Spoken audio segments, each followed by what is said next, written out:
Before I start, if you enjoy this content, please be sure to leave a sub. So I want to clarify that this title specifically doesn't refer to the first 33 points the Chiefs scored. I'm talking specifically about the last touchdown, the 75-yarder to Tyreek to tie it up at 40 apiece. Let's flash back to the game. After a quick field goal drive by the Patriots to go up by exactly 7 points, the Chiefs got the ball with 3 minutes left and 1 timeout. This should have been the last possession of the game. If everything went according to plan for the Chiefs should have gotten a touchdown and tied it up with exactly 0-0 on the clock. If the game went into overtime and the Chiefs had the ball first, we all know it would have been over without Brady ever seeing the field again. And Belichick definitely understood this. He knew he needed to play the last 3 minutes and not for overtime. Because in overtime, there's a 50% chance the Chiefs get the ball from the coin toss, meaning there's a 50% chance they win without Brady even seeing the field again.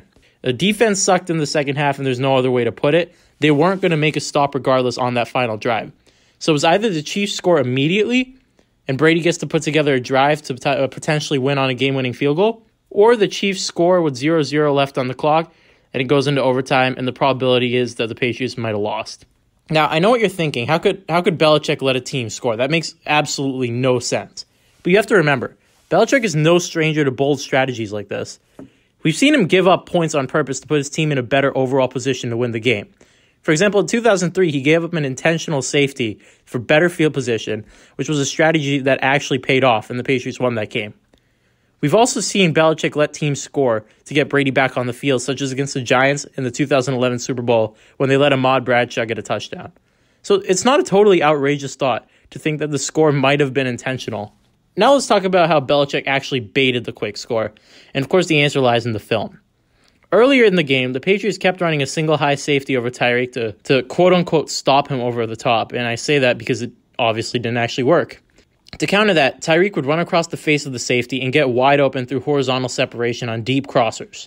The Chiefs actually took advantage of this specific coverage for a touchdown early in the game to Tyreek. Mahomes was all over the single high read, and I'm sure Belichick knew that. In Belichick's mind, whenever Mahomes is seeing this single high read, he's checking Tyreek into a deep crosser.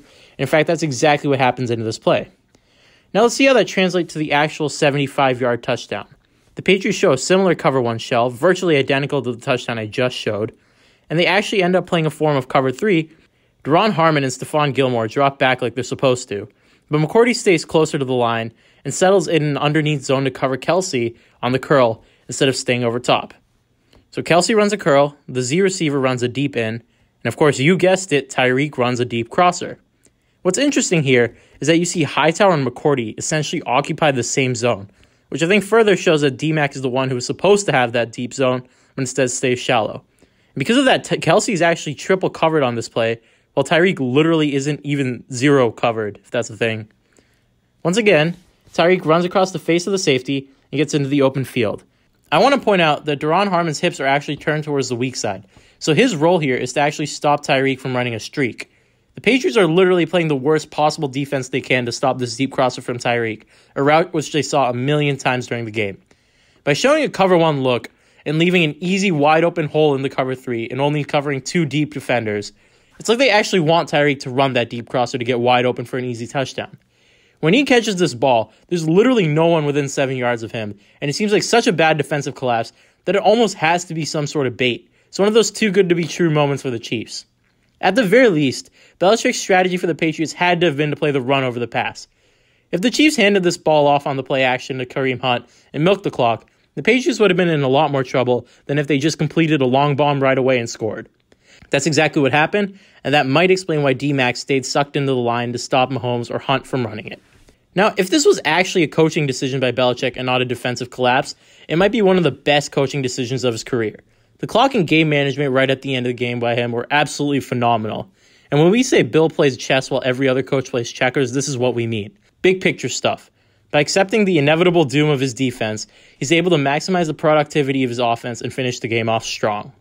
Because of this quick touchdown, Brady was able to come into the game with 3 minutes left, 3 timeouts, a lot of time, and milk the clock while systematically dismantling that Chiefs defense on a surgical final drive.